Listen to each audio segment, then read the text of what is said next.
नमस्कार, मेरा नाम है क्रिश और सबसे पहले आज मैं आपका स्वागत करता हूँ इस चैनल पर जिसका नाम है ट्रू हॉरर स्टोरी टेलर।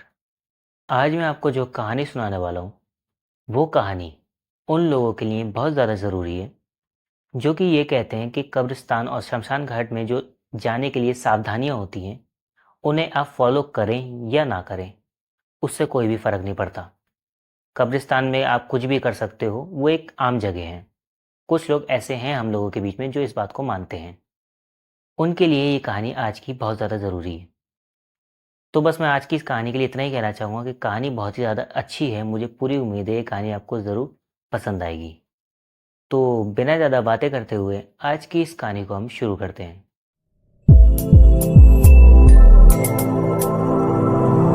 कहानी की शुरुआत होती है खुशबू और कविता नाम की दो लड़कियों के साथ जो कि गांव के क्षेत्र में ही रहती थी।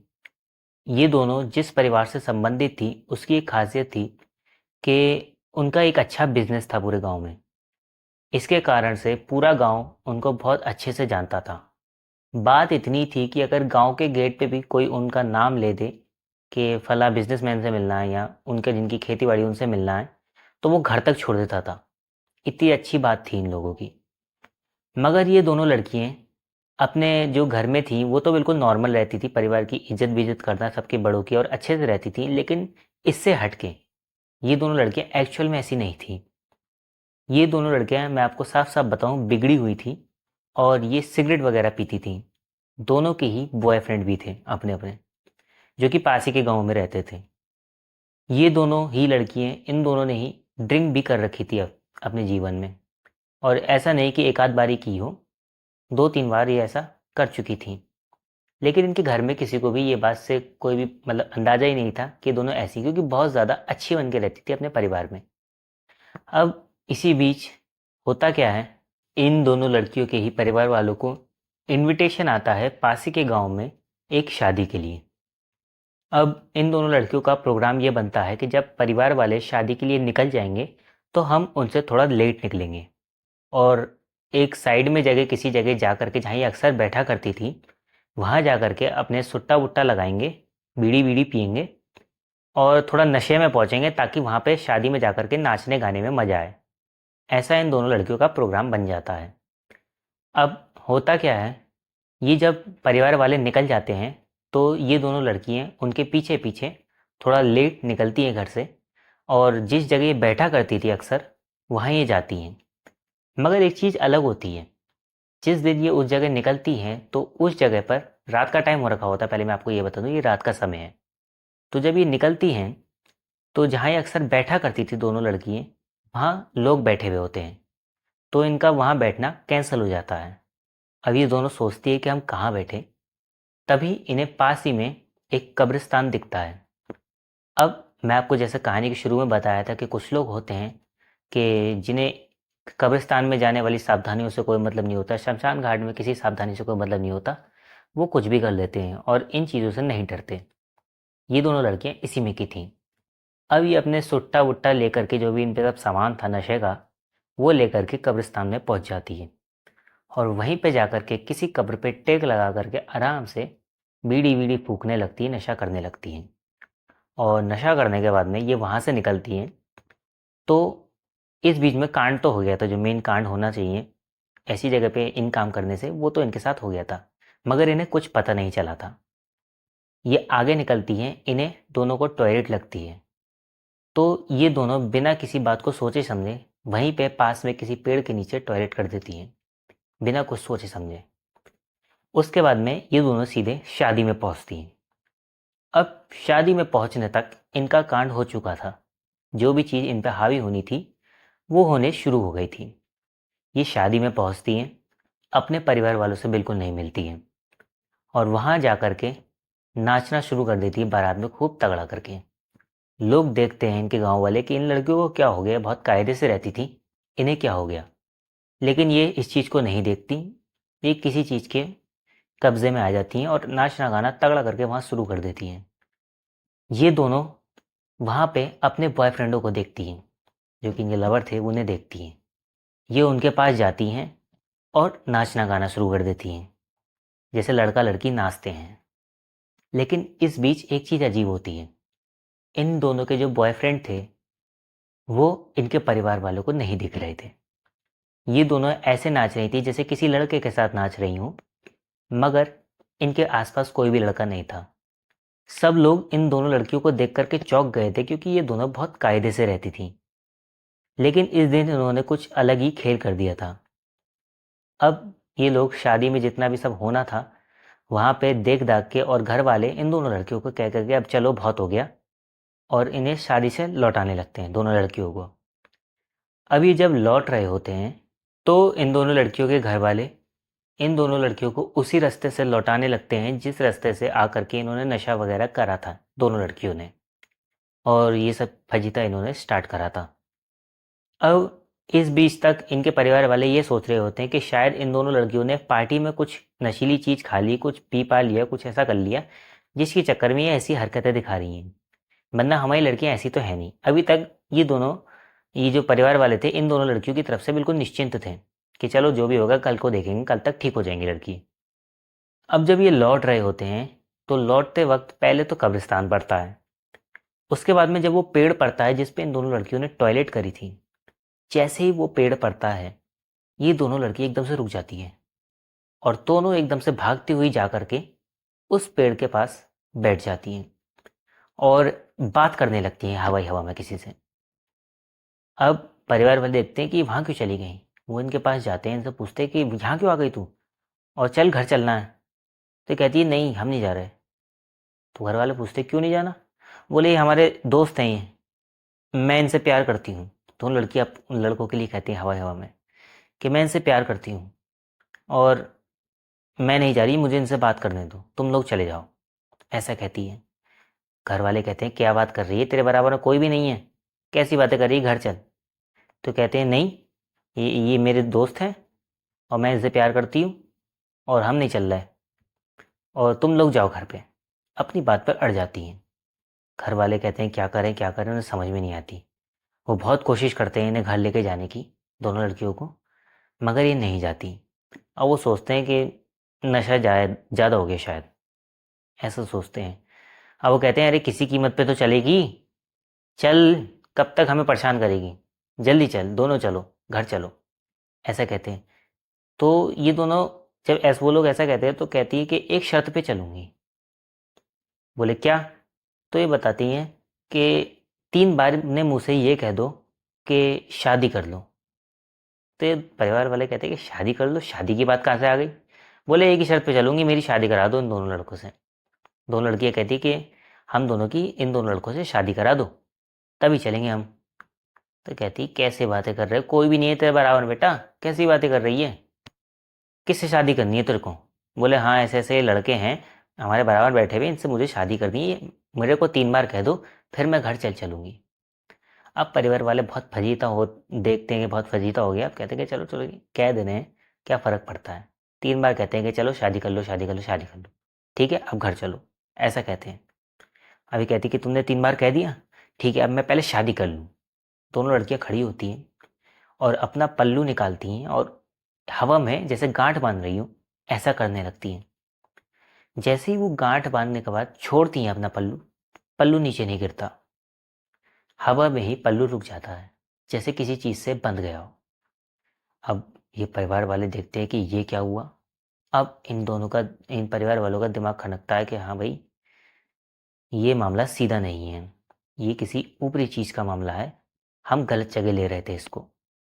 अब ये दोनों लड़कियां क्या करती हैं, उस बंधे पल्लू के साथ उसी पेड़ पर 7 चक्कर काटती हैं एक एक करके, और चक्कर काटने के बाद में वहीं पर बेहोश हो जाती हैं। अब घर वाले देखते हैं कि ये हुआ क्या। वो तुरंत दोनों लड़कियों को उठाते हैं और अपने अपने घर लेके जाते हैं। अगले दिन सुबह का टाइम आता है। सुबह के टाइम में दोनों लड़कियों के होश में आने से पहले ही ये गांव वाले पूरी तरीके से प्रिपेयर थे, क्योंकि अक्सर ये चीज़ें गांव में देखने को मिल जाती हैं तो इन्हें पता होता है गांव वालों को इन चीज़ों से हैंडल कैसे करना है। तो ये पहले से ही प्रिपेयर थे, इन्होंने पता कर लिया था कि गांव में एक पंडित जी हैं, उन्हें बुलवाना है ये लड़कियों के होश में आते ही। तो उन्होंने एक बंदे को भेज दिया था पंडित जी को बुलाने के लिए। वो बंदा चला गया था। अब ये लड़कियां होश में आती हैं। होश में के आने आने के बाद में ये दोनों लड़कियां घर वालों से बिल्कुल बात नहीं करती और कहती है कि हम जा रहे हैं, हमें अपने पति के पास जाना है, ऐसा कहती है।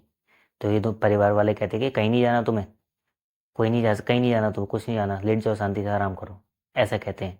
कहती है नहीं, हमें अपने पति के पास जाना है, कल हमारी शादी हुई है, हम अब तुम्हारे यहाँ नहीं रह सकते, हम अपने पति के साथ रहेंगे, ऐसा कहती हैं। और घर वालों से हाथ छुड़ाती हुई बाहर की तरफ भागने लगती हैं। बाहर भागते वक्त एक आध बंदा कोशिश करता है इनको रोकने की, किसी तरीके से रुक जाएं, मगर ये एक झटका देती हैं उससे अपने हाथ से, वो उस झटके से इतनी दूर जाके गिरता है कि बाकी किसी की हिम्मत ही नहीं पड़ती इन लड़कियों को रोकने की। वो समझ जाते हैं कि ये मामला गंभीर है और पंडित जी आएंगे तभी कुछ हो सकता है। ये दोनों लड़कियां भागती भी जाती हैं और वहाँ पे पेड़ के पास जाकर के बैठ जाती हैं दिन के टाइम में ही, और वहाँ बातें करना शुरू कर देती हैं हवाई हवा में। अब इस बीच पंडित जी आते हैं। पंडित जी जैसे ही घर पे पहुँचते हैं, इन दोनों लड़कियों के घर वाले कहते हैं कि वो उस पेड़ के पास गई हैं, अभी अभी निकली हैं। तो पंडित जी कहते हैं, बोले तो उन्हें वहीं रहने दो, रात के टाइम में मैं चलता हूँ, तभी देखते हैं, तभी करेंगे जितना भी करना है। अब पंडित जी इंतज़ार करने लगते हैं। रात का टाइम होता है। रात के टाइम में पंडित जी अपनी सारी सामग्री लेकर के और उस पेड़ के पास पहुंचते हैं, सभी गांव वालों को लेकर के। वहां जाने के बाद में पंडित जी इन दोनों लड़कियों से पूछते हैं कि अब मेरे से, जो तुम इन लड़कियों के शरीर में हो, मैं उनसे बात करना चाहूँगा, तुमसे मेरे को बात नहीं करनी। मैं तुमसे बात करके अपना समय बर्बाद नहीं करूँगा, और मेन से मुझे बात करवाओ। एकदम से जैसे ही ये पंडित जी बात कहते हैं, इन दोनों की लड़कियों की आंखें जो हैं वो पलट जाती हैं, यानी जो आंखों की जो पुतलियाँ होती है ना, वो ऊपर की तरफ चढ़ जाती हैं। फिर ये दोनों लड़कियां एक आदमी की आवाज़ में पंडित जी से बात करती हैं। पंडित जी पूछते हैं, कहाँ से आए हो, इनके पीछे कैसे लगे? तो वह आत्माएं कहती है पंडित जी से कि हम तो नहीं लगे थे इनके पीछे, ये खुद हमें लाई हैं, हमारे हमने नहीं करा है कुछ, इन्होंने हमारी जगह की बेइज्जती करी, हमारी जगह का अपमान करा, तब हम इनके पीछे लगे हैं, हमारी इसमें कोई भी गलती नहीं है। तो पंडित जी कहते हैं कि ये लड़के तो ना समझ हैं, इनसे गलती हो गई, इन्हें छोड़ दो, छोड़ दो, वरना मैं तुम्हें निकाल दूंगा। पंडित जी ऐसा कहते हैं। अब इस बात को सुनने के बाद में वो जो आत्माएं थी इनके शरीर में, वो हंसना शुरू कर देती हैं। इन दोनों लड़कियों के शरीर में जो आत्माएं थी, इनकी हंसने की आवाज़ इतनी खतरनाक थी, इतनी भयानक थी कि वहाँ पे कुछ लोगों ने, जितने भी लोग खड़े थे ना, उसमें से कुछ लोगों ने अपने कान भी बंद कर लिए थे। अजीब सी आवाज़ निकल रही थी इनके शरीर में से। अब पंडित जी कहते हैं कि इनको डराना छोड़ दो और प्यार से निकल जाओ उसके शरीर से, वरना मुझे मुझे निकालना आता है कि तुम्हें कैसे निकालना है, मैं फिर भी निकाल दूंगा। अब वो नहीं मानती। भागती हुई क्या करती हैं, दोनों आत्माएं इनके शरीर को लेकर के भागती हुई जाती हैं और पेड़ पर लटक जाती हैं और हंसना शुरू कर देती हैं। अब ये सब चीज़ें बाकी गांव वाले भी देखते हैं, तो कुछ जो दिल से कमज़ोर थे वो वहाँ से भाग जाते हैं अपने घर पे, क्योंकि हर कोई इतनी चीज़ें नहीं देख सकता। अब वो और डराने की कोशिश करने लगती हैं, मगर पंडित जी अब पूजा शुरू करते हैं। वहाँ पे किसी बंदे को बुलाया जाता है।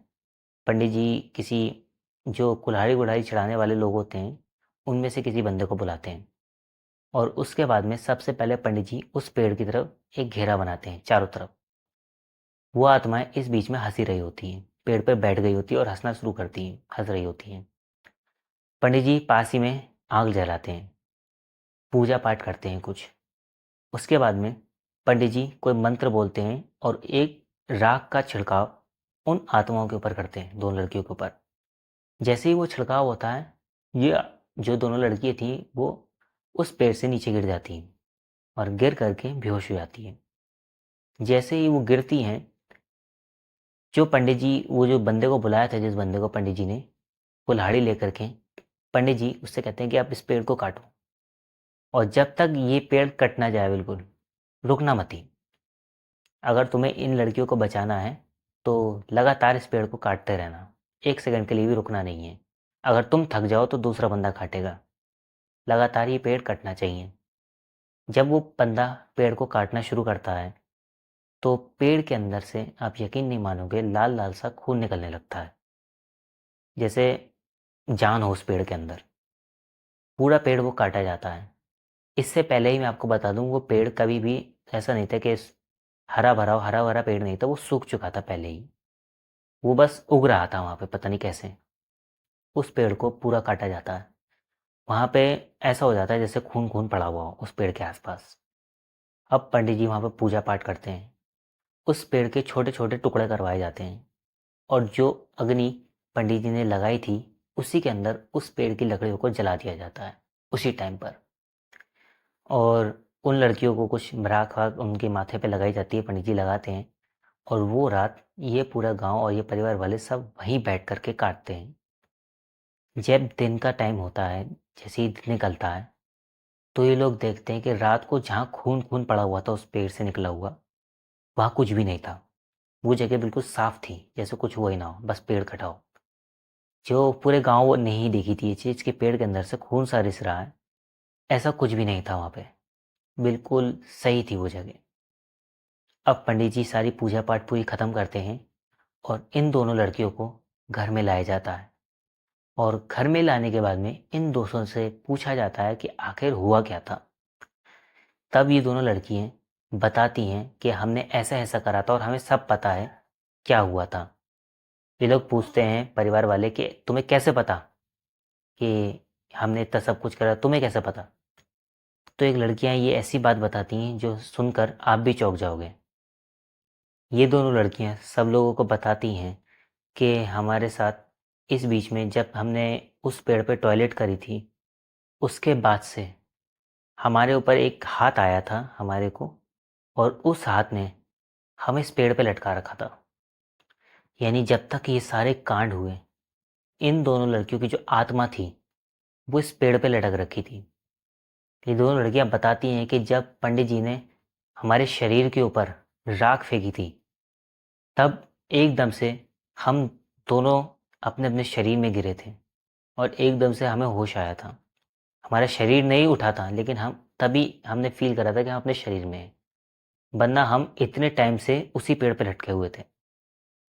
यानी एक तरीके से आत्माओं ने जो चीज़ें उनके साथ होती हैं, जैसे वो आत्मा, आपने अक्सर अक्सर सुना होगा आपने कि हमने फला आत्मा को पेड़ पे लटका हुआ देखा, फला भूत को लटका हुआ देखा।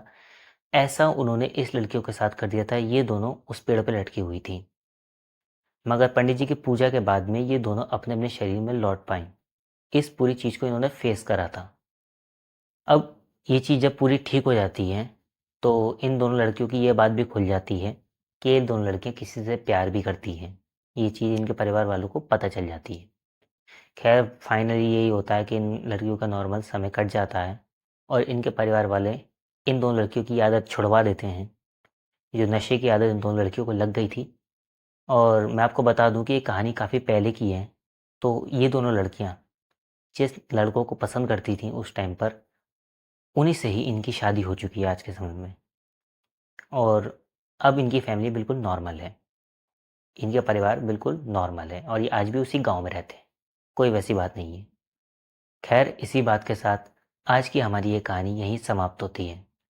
अब मैं आपसे कहना चाहूँगा कि यदि आपको ये कहानी अच्छी लगी हो, तो लाइक, शेयर और कमेंट ज़रूर करना, और इसके अलावा ऐसी कहानियाँ और भी सुनने के लिए चैनल को सब्सक्राइब कर लेना। और मैं आपसे कहना चाहूँगा कि यदि कोई ऐसी बात जो इस कहानी में आपको समझ में नहीं आई हो, तो आप मुझसे ज़रूर पूछ सकते हैं। मैं आपको उस बात का ज़रूर जवाब दूंगा। और इसके अलावा बस मैं आपसे इतना कहना चाहूँगा कि अपना समय हमें देने के लिए आपका बहुत बहुत धन्यवाद।